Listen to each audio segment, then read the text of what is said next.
எழும்பூர் சட்டமன்ற தொகுதியில தேசிய ஜனநாயக முற்போக்கு கூட்டணி சார்பா இரட்டை இலை சின்னத்துல போட்டியிடுறீங்க. உங்களுக்கு இது முதல் தேர்தல். சோ களம் எப்படி இருக்கு? மக்களுடைய வரவேற்பு எந்த அளவுக்கு இருக்கு?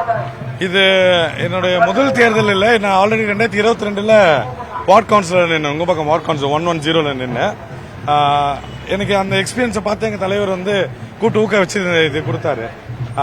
களம் எக்மோர் களம் பார்க்கும்போது ரொம்ப எழுச்சியா இருக்கு. நீங்களே பார்க்கலாம். நாங்க இன்னைக்கு முக்கியமா இஸ்லாமியர் சகோதரர்கிட்ட வந்து இன்னைக்கு வாக்கு சேகரிக்கலாம் வந்தோம். அவங்க வரவேற்பே ரொம்ப இதுவா இருக்கு. அவங்களே வந்து இந்த என்டையர் மாற்றத்தை வந்து அவங்க விரும்புறாங்க. சோ அவங்களுக்கு வந்து லாஸ்ட் டைம் வந்து இந்த பொய்யான வாக்குறுதிகள் கொடுத்து அவங்களுக்கு வந்து ஒரு நண்பனா இருப்பேன்னு சொல்லி அவங்களுக்கு வந்து எந்த வாக்குறுதியும் வந்து திமுக அரசு பண்ணல. சோ அதனால வந்து அவங்க ஒரு மாற்றத்தை எதிர்பார்க்கறாங்க. அதனால எழுச்சி ரொம்ப அதிகமாவே இருக்கு.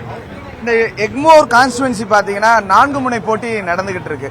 சோ இந்த 4 முனை போட்டியில மக்களுக்கு உங்களுக்கு ஸ்பெசிபிக்கா கொடுக்கக்கூடிய அந்த இம்பார்ட்டன்ஸ் எப்படி இருக்கு? சோ இல்லங்க, இப்போ இந்த காலத்துல மக்கள் வந்து ரொம்ப தெளிவாகிறாங்க. அவங்களுக்கு தெரியும் எந்த அரசாங்கம் வந்தா அவங்க பிரச்சனை தீரும்ட்டு. அதனால வந்து இப்போ இருக்கிற இந்த தீய சக்தி திமுக ஒழிக்கிற ஒரே பவர் அண்ணன் எடப்பாடியார் தான்.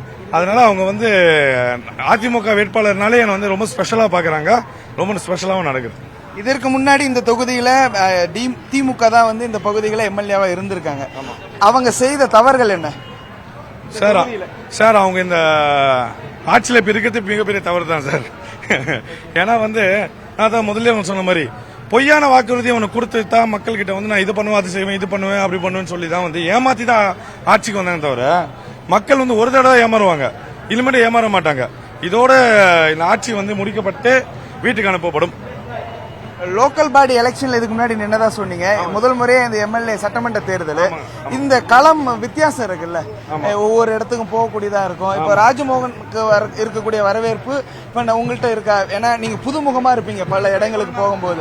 சோ அந்த வகையில இங்க இருக்கக்கூடிய பகுதிகளில் மக்களுடைய வரவேற்பு எந்த அளவுக்கு இருந்துகிட்டு இருக்கு சார்? இப்போ மற்ற கேண்டிடேட்லாம் அவங்களுக்கு வந்து அது உரிமை, அவங்களோட பாப்புலாரிட்டி, அவங்களோட இப்போ அவங்க செலிபிரிட்டியா இருந்தாங்களா அது வந்து அந்த லெவலுக்கு தான் செல்லும். தவிர மக்கள் வந்து யார் உண்மையான லீடர், யார் களத்துல இருக்கிறா, யார் அவங்க தேர்ந்தெடுத்தா வந்து வேலை செய்வான், அதோட யார் அப்ரோச்சபிளா இருக்கிறா, யாருக்கு வந்து களம் எக்ஸ்பீரியன்ஸ் இருக்கு. எனக்கு 18 வருஷம் அரசியல் எக்ஸ்பீரியன்ஸ் இருக்கு. 2008 இருந்து நான் உறுப்பினராக இருக்கிறேன். அப்பத்துல இருந்து நான் இப்போ இளஞ்செடி மாவட்ட செயலராக இருக்கிறேன். இது எவ்வளவு இருக்கும்போது ஒரு மக்களுக்கு கண்டிப்பா தெரியும் யாரு இறங்கி வந்தா இங்க வேலை நடக்கும், ஆட்சியும் அதிகாரமும் யாருக்கு கொடுத்தா அவங்க நல்லதை செய்வாங்க. இந்த தொகுதியை பொறுத்த வரைக்கும் பாத்தீங்கன்னா ஒரு தனி தொகுதியா இருந்தாலும் உழைக்க மக்களுடைய உழைப்பு என்பது தொடர்ந்து சுரண்டப்பட்டுக்கிட்டே இருந்திருக்கு. அவங்களுக்கு நீங்க என்ன மாதிரியான வாக்குறுதிகள் கொடுத்துக்கிட்டு இருக்கீங்க? வாக்கு சேகரிக்கும் போது என்ன சொல்லி வாக்கு சேகரிச்சுக்கிட்டு இருக்கீங்க? இந்த இங்க 6 வார்டு இருக்குங்க. 1,34,879 ஓட்டு இருக்கு. ஆஃப்டர் எஸ்ஐ டீடைல்ஸ் அப்புறம் சோ இங்க மொத்தம் அதான் 6 வார்டு. உங்களுக்கு எவ்வளவு ஓட்டு இருக்குன்னு சொன்னேன்.